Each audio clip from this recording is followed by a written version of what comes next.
Indo British advanced pain clinic నొప్పి మాయం surgery దూరం ఫర్ అపాయింట్మెంట్స్ 9155515563.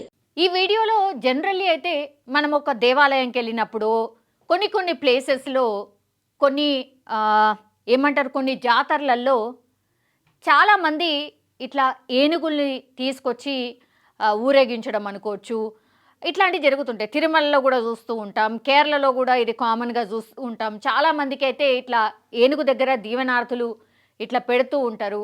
అట్లాంటివి కామన్గా మనం కొన్ని దేవాలయాల్లో పర్టికులర్గా మనం చూస్తూ ఉంటాం.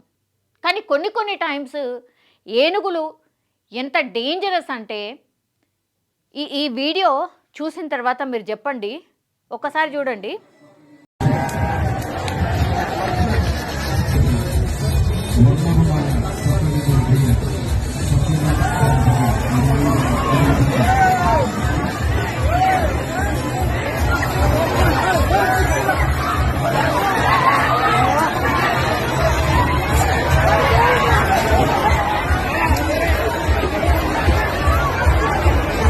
సో ఒకసారి ఏనుగుకి ఏమైందో తెలియదు. ఒక్కొక్కసారి కొన్ని వీడియోస్ కూడా బయటకు వస్తూ ఉంటాయి కదా. సో ఏం జరిగిందో ఏంటో తెలియదు. ఇది ఎక్కడ అంటే కేరళలోని మాలాపురంలో జరిగినటువంటి పుత్తి అంగడి ఫెస్టివల్లో. సో ఒక ఫెస్టివల్ జరుగుతోంది, 4 ఏనుగులు మనకు వరుసగా కనిపిస్తూ ఉన్నాయి. అక్కడ సౌండ్స్ అన్నీ కూడా వినిపిస్తూ ఉన్నాయి, జనాలు గుమిగూడి కనిపిస్తూ ఉన్నారు. ఏనుగుడు కూడా ఎంత మంచిగా రెడీ చేసిండ్రు. అండ్ ఏనుగు మీద సవారీలాగా మనందరికి తెలుసు కదా, కంట్రోల్ చేసిన వాడిని ఏమంటారు అని అంటే మావటివాడు. సో ఆయన ఒక్కసారిగా జనం మీదకి వెళ్ళడం, ఆ తర్వాత ఒక పర్సన్ అంటే చాలా దగ్గరగా ఉన్నటువంటి పర్సన్ని లేపి మొత్తం తిప్పి కిందికి విసిరేసిన పరిస్థితి స్పష్టంగా కనిపిస్తుంది. వీళ్ళందరినీ చూడండి, ఒక్కసారి బెదిరిపోయి కంప్లీట్లీ వెనక్కి వచ్చేసిండ్రు. ఏమైందో ఏమో అర్థం కాలేదు. ఇంకా చాలా ఫ్యూ సెకండ్స్ వరకే అది అట్లా బీభత్సం క్రియేట్ చేసింది. ఆ తర్వాత కంట్రోల్లోకి వచ్చింది, మావటివాడు కంట్రోల్ చేసిన తర్వాత కంట్రోల్లోకి వచ్చింది. కానీ ఒక్కవేళ ఇదే ఏనుగు బీభత్సం క్రియేట్ చేసి వాళ్ళందరి మీదకి ఎటు పడితే అటు పోయి ఉంటే ప్రాణ నష్టం ఎంత జరిగేది ఒకసారి ఊహకు కూడా అందదు. ఎందుకంటే అక్కడ చాలామంది ఉన్నారు గుమిగూడి, అండ్ ఇది ఒక ఫెస్టివల్ కాబట్టి చాలామంది అక్కడ ఆ ఏనుగు చుట్టుపక్కల ఉన్నారు. ఏం చేస్తుందిలే మనకు అలవాటే కదా అనుకొని ఉంటారు. కానీ ఒక్కసారిగా అది ముందుకు రావడం, ఆ తర్వాత ఒక మనిషిని పూర్తిగా లిఫ్ట్ చేసింది, కింద కూడా పడేసింది. ఇప్పుడు ఆ మనిషి పరిస్థితి పాపం కొంతవరకైతే విషమంగా ఉందట. సో అండ్ 17 మందికి ఈ ఘటనలో ఆ ఏనుగు చుట్టుపక్కల ఉన్నటువంటి ఆ 17 మంది ఎవరైతే ఉన్నారో 17 మందికి స్వల్పంగా గాయాలైనాయి. ఎందుకంటే ఒకేసారి అటు ఇటుకు రన్ చేయడం కావచ్చు, ఒకళ్ళ మీద ఒకళ్ళు పడిపోయి ఉంటారు. సో ఇట్లాంటి ఇన్సిడెంట్స్ చూసినప్పుడు మాత్రం నిజంగా భయం వేస్తుంది.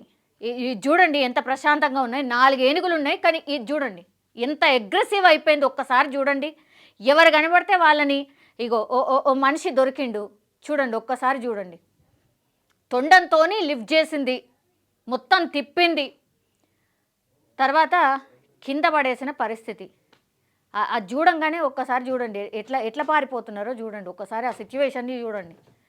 నిజంగా గుండె ఒక నిమిషం కొట్టుకోవడం ఆగిపోయి ఉంటుంది. ఎందుకంటే ఏనుగు ఆకారం ఎట్లుంటుంది, ఎంత పెద్దగా ఉంటుంది. ప్లస్ ఈ ఏనుగును చూసి మిగతా ఏనుగులు కూడా చెల్లాచెదురుగా అటు ఇటుగా అయిపోయి ఉంటే ఏంది పరిస్థితి ఆ ఫెస్టివల్లో. మరి ఏమయ్యేదో, ఎంత బీభత్సం అయ్యేదో అది తలుచుకుంటే నిజంగానే హారబుల్ అన్నమాట. మరి ఆ ఏనుగుని చాలా ట్రైనప్ చేసి ఉంటారు అండ్ చాలా కూల్గానే ఉంచుతూ ఉంటారు. కానీ కొన్ని ఇన్సిడెంట్స్ అప్పుడు మనం కూడా చూసాం, ఒకవేళ ఆ ఏనుగులు కంట్రోల్ కోల్పోతే మాత్రం ఎవరి తరం కాదు ఆపడం, ఎవరు వస్తే వాళ్ళు. అండ్ ఈ ఏనుగుని ఇప్పుడు కంట్రోల్ చేస్తున్నటువంటి ఈ మావటి అంటారు కదా, మావటివాడు కూడా ఒక్కొక్కసారి ప్రాణాలు కోల్పోయిన సిచ్యువేషన్స్ కూడా కొన్ని ఇన్సిడెంట్లో మనం చూసినాం. సో ఏమన్నా జరగచ్చు. ఇట్లాంటి ఇన్సిడెంట్స్ జరిగినప్పుడు మాత్రం ఆయన మావటివాడు కొంత ఎక్స్పీరియన్స్ అయ్యుండి, గతంలో కూడా ఇట్లా ఇన్సిడెంట్స్ చూసుండి కంట్రోల్ చేసి ఉన్న ఎక్స్పీరియన్స్ ఉంటే మాత్రం నిజంగా ఆపగలుగుతారు. లేదంటే ఈ ఏనుగును నియంత్రించడం చాలా చాలా కష్టం. సో కొన్ని యానిమల్స్కి అంటే మనుషులకు దగ్గరగా మనుషుల మధ్యలో తిరిగేంత అవకాశం ఉంటుంది. కాబట్టి ఏనుగును కూడా ఎట్లా కొలుస్తాం మనం? ఏనుగు రూపం ఎవరు ఉంటారంటే వినాయకుడు ఉంటారు. సో ఆ వినాయకుడిని, ఆ ప్రతిరూపాన్ని మనం అనుకునే ఆ వినాయకుడు దీవిస్తే చాలు మనకు విఘ్నాలన్నీ తొలగిపోతాయి అనేది చాలా సెంటిమెంట్గా ఉంటూ ఉంటుంది. కానీ కొన్ని ఇన్సిడెంట్స్ ఇట్లాంటివి చూసినప్పుడు మాత్రం నిజంగా భయమేస్తుంది. కానీ నిజంగానే దేవుడు దయ అనుకోవచ్చు. ఇక్కడైతే ఏమీ జరగలేదు. ఒక్క మనిషిని మాత్రం పూర్తిగా లిఫ్ట్ చేసింది, తొండంతో మొత్తం తిప్పింది, కింద పడేసింది తప్పించి ఆ వ్యక్తికి మాత్రం కొంత సీరియస్గా ఉందట. బై గాడ్స్ గ్రేస్ మేబీ ఏం కాకపోయి ఉండిండొచ్చు. కానీ చూడండి ఒక్కసారి ఆయన కోపాన్ని కంట్రోల్ చేసే ప్రయత్నము ఈ మావటి ఆయన చేస్తున్నాడు. ఆ తర్వాత హెల్పర్స్ కూడా వచ్చారు, ఇంత పెద్ద కర్రను కూడా తీసుకొని వచ్చారు. చూడండి 4 ఏనుగులు ఉండే, అందులోకెళ్ళి ఆ ఒక్క ఏనుగు మాత్రమే కొంత అంటే కంట్రోల్ కోల్పోయింది. ఆ తర్వాత ఒక్కసారి చూడండి, మరోసారి వీడియో చూడండి.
ఇంకంతే, విసిరేసింది, తొండంతో లిఫ్ట్ చేసింది, విసిరేసింది. ఆ కోపం అంతా చూపెట్టింది, తర్వాత విసిరేసింది. అతనికి మాత్రం కొంత గాయాలయ్యాయట, బట్ బాగానే ఉన్నాడు అని అంటున్నారు. కానీ ఆ చుట్టుపక్కల ఎప్పుడైతే ఆ బీభత్సాన్ని చూసారో అందరు పరుగులు తీసేసరికి 17 మందికి కొంత గాయాలైనట్టు సమాచారం అయితే అందుతున్న సిచ్యువేషన్ అయితే కనిపిస్తోంది. కానీ ఇట్లా ఏనుగుల దగ్గరికి ఇట్లాంటి ఈవెంట్స్కి వెళ్ళినప్పుడు కొంత కేర్ఫుల్, ఎస్పెషల్లీ పిల్లలైతే పిల్లలకి అంత దగ్గరగా వెళ్ళకపోవడమే మంచిది. వెళ్ళి ఇట్లాంటి ఇన్సిడెంట్స్లో చిక్కకపోవడమే మంచిది.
ఎవరు